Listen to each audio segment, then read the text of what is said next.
Bonjour, ici René Vincent Tchiboula dans votre émission Communauté en Action.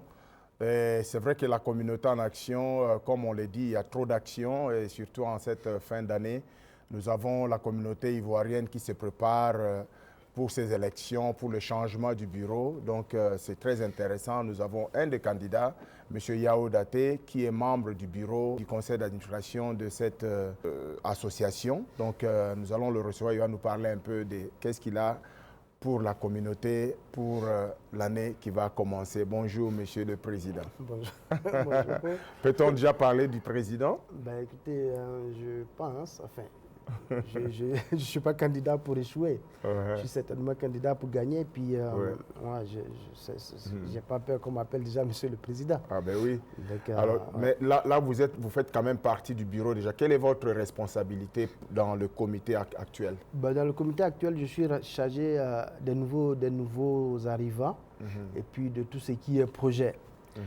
Donc, il faut dire qu'il y a quand même de plus en plus des Ivoiriens qui viennent ici. Et, donc, notre association, on essaie de les accueillir au mieux qu'on peut.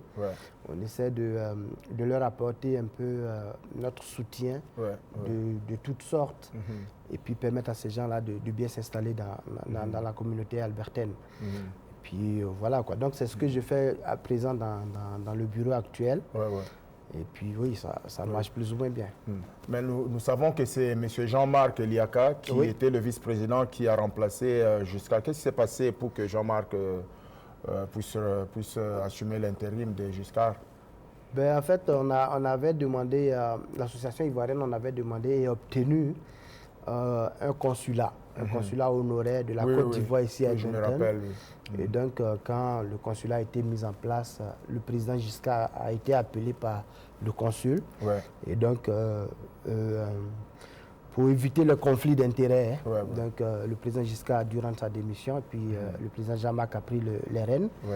Puis voilà quoi. Donc, donc on doit dire que le mandat finit à la fin de cette année. À la fin de cette année, Le 31 décembre pour être plus précis. Oui, absolument. Et qu'est-ce qui va se passer justement le 31 décembre? Donc, y a-t-il une commission électorale ou comment ça s'organise? Est-ce que le 31, ce n'est que pour les élections ou bien il y a autre chose? En fait, le 31, c'est notre fête de fin d'année. C'est la fête de fin d'année de tous les Ivoiriens. Et donc, ce qui va se passer, c'est que déjà, il y a un comité qui a été mis en place. Le comité d'organisation des élections. Il faut dire qu'on va remplacer plusieurs organes. Donc, il y a la CICE, qui est la communauté ivoirienne d'Edmonton. Et puis, il y a l'association des femmes, qui est un organe de la CICE, qui va aussi remplacer la présidente. Est-ce que les deux mandats arrivent à la fin au même moment ou bien c'est parce que le bureau change et que c'est une très bonne question parce qu'en fait, ce qui s'est passé, c'est que la présidente des femmes a été mise quand même en place un peu plus tard que le mai. On a voulu les mettre ensemble, on a voulu mettre ensemble les deux élections pour éviter que on vote le président de la CICE et puis après on va voter la présidente des femmes. Donc on a préféré les mettre ensemble.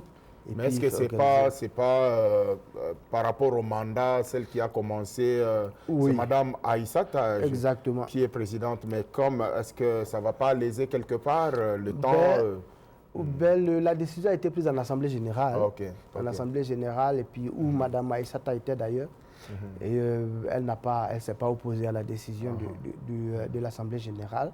Donc la décision a été prise en Assemblée générale, et puis ça a été accepté par tout le monde. Donc, nous consentons quand même que la communauté ivoirienne est vraiment à la tête d'affiche par rapport à beaucoup d'autres communautés, surtout quand on parle de l'organisation et puis les prestations. C'est vraiment un bon exemple à suivre et nous en sommes fiers en tant que membres de la communauté. Merci beaucoup. Mais alors, parlons-en un peu, Président. Oui. Donc, vous êtes le seul candidat ou bien parce que vous avez trop d'assurance, c'est comme s'il n'y a personne qui va te battre, c'est quoi le problème? Non, c'est pas vrai que j'ai trop d'assurance. Je veux dire, Moi, je suis candidat, comme je dis, là, je ne suis pas candidat pour échouer. Je suis candidat pour être président des Ivoiriens. Ouais. Et donc, il n'y a pas de raison que je ne sois pas confiant. Et puis bon, après, s'il y a d'autres candidats, en tout cas, ce que je sache jusqu'à présent, je ne sais pas encore s'il y a d'autres candidats. Donc, tu ne connais pas s'il y a d'autres, des adversaires? Pour l'instant, je ne sais pas. Mais donc, je me dis que on va combattre. Et puis, dans le meilleur... De toute façon, c'est l'association ivoirienne qui gagne. Je pense que tu as déjà œuvré dans le comité, tu es rodé, on ne montre pas au vieux singe les signes. Mais la présidence, c'est quand même autre chose où toute la communauté va attendre quelque chose de très particulier, très concret. Absolument. Alors, qu'est-ce que vous avez à offrir aux Ivoiriens d'Edmonton? D'abord, ce qu'il faut dire, c'est que c'est important de dire que quelqu'un, un immigrant au Canada, un Ivoirien, un immigrant au Canada, ne vient pas se mettre dans une association. Et d'ailleurs, même beaucoup, quand en venant ici, se disent qu'il faut qu'ils se placent, il faut qu'ils s'éloignent de tout ce qui est ivoirien. Et donc, il faut qu'on mette en place parce que notre association actuellement, nos organes sont vraiment formels. Président, vice-président, secrétaire et tout ça. Et moi, j'aimerais quand même qu'on fasse une modification de nos tests. Et puis mettre en place un petit comité. Ce comité-là peut être 5 personnes, 6 personnes, 10 personnes, dépendamment des besoins. Et puis, comme ça, on peut se retrouver plus vite. Et comme ça, on peut organiser les choses de façon plus vite. Voilà, au lieu de faire des organes formels qui aujourd'hui ont du mal quand même à fonctionner. Les gens rentrent, ils quittent, parce que quelqu'un qui vient à Edmonton, qui trouve du travail à Calgary, qui trouve du travail à Fort McMurray, va partir à Fort McMurray. Et donc, du coup, il va démissionner et puis ça va laisser un trou. Et donc, c'est ça. C'est un peu comme travailler sur la rétention des membres. Absolument.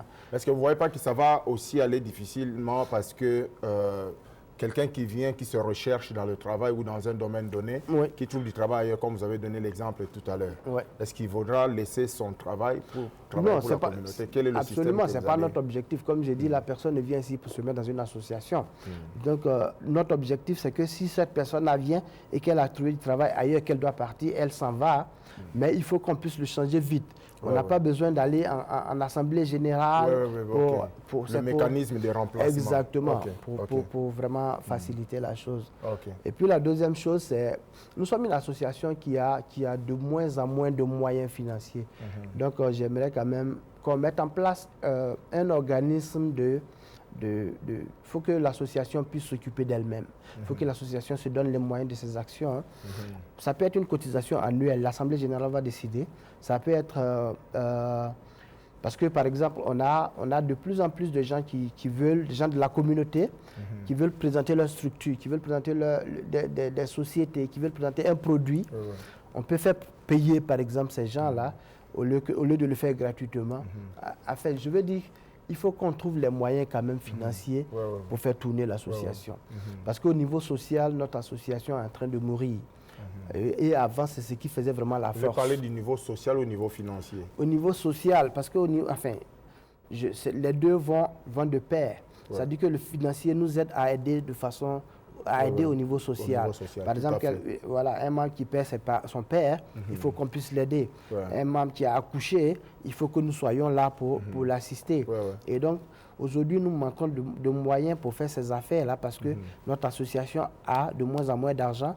Et lorsqu'on fait appel aux gens pour des cotisations, les cotisations ne rentrent pas forcément. Alors que il y a quelques années où il y avait, je pense que j'ai interviewé monsieur le consul et puis le président Giscard, par rapport à un organisme, je ne sais pas comment l'appeler, mais il y avait comme une association ou bien un regroupement des hommes d'affaires ou quelque chose qui avait trait au niveau économique. Exactement. Est-ce que ça continue, ça? Oui. En fait, on appelle ça les investisseurs. Les investisseurs ivoiriens. Oui, c'est les investisseurs ivoiriens. Je pense qu'aujourd'hui, on a à peu près 50 000 $ cotisés, puis... Donc, 50 000 $, ça fait une année que j'entendais parler de 50 000 $. Oui, en fait, ça n'a pas augmenté? Ça n'a pas augmenté. Pourquoi? Parce que on a dû sursoir aux cotisations et puis réfléchir un peu. Les membres qui ont déjà cotisé, réfléchir un peu ce qu'il faut faire. Comment est-ce qu'il faut dépenser ces 50 000? Et je veux dire dans quoi investir. Donc, c'est pas dépenser, investir. Oui, dans quoi est-ce qu'il faut investir. Et donc, actuellement, c'est ce qui est en train d'être fait. Les réunions continuent, les assemblées, ils font des assemblées régulièrement pour voir un peu comment ça avance, mais ça avance très bien. Alors, je ne veux pas que tu aies des problèmes avec le président Jean-Marc, parce que là, tu n'es pas venu pour parler de la communauté. Exactement. Tu veux parler de toi, Exactement. de vendre auprès de la communauté ivoirienne. Quel est le message que tu aurais pour convaincre chaque Ivoirien ici de voter M. Yao Daté? Exactement. Donc, comme je disais, le premier volet, c'est vraiment modifier nos tests. Le deuxième, c'est nous trouver les moyens de nos propres actions, ce que nous avons actuellement du mal à avoir. La troisième chose, c'est permettre aux Ivoiriens de se retrouver. Permettre aux Ivoiriens de se retrouver. Actuellement, nous nous retrouvons de façon isolée. On a constaté quand même de petits groupes qui sont en train de se créer, ce que je ne trouve pas normal. Et je pense que ces petits groupes-là qui se créent peuvent se fédérer dans l'association. Dans la grande association. Exactement. Parce que la Côte d'Ivoire, il y a des musulmans, il y a des chrétiens. Donc la fête de Pâques, c'est une grande fête chez nous. Donc ça se fait ici. Et je veux comme que, le Ramadan. Exactement. Le Tabaski, je veux que l'association prenne ces actions-là et mettre en place un petit comité qui va organiser, mais au nom de notre association et non au nom d'un petit groupe qui le fait. C'est un peu comme unir tout le monde. Exactement. C'est un peu l'union, c'est le président de l'unité. Absolument. Donc l'autre chose, c'est au niveau de notre consulat. Aujourd'hui, je pense qu'il faut que notre consulat travaille au bénéfice des Ivoiriens d'Edmonton. Le consulat a été mis en place pour faire le pont entre la Côte d'Ivoire et les Ivoiriens de l'Ouest canadien. On a des Ivoiriens qui veulent faire des actions en Côte d'Ivoire et le consulat doit être l'organe politique qui va appuyer ces personnes-là pour que ça marche.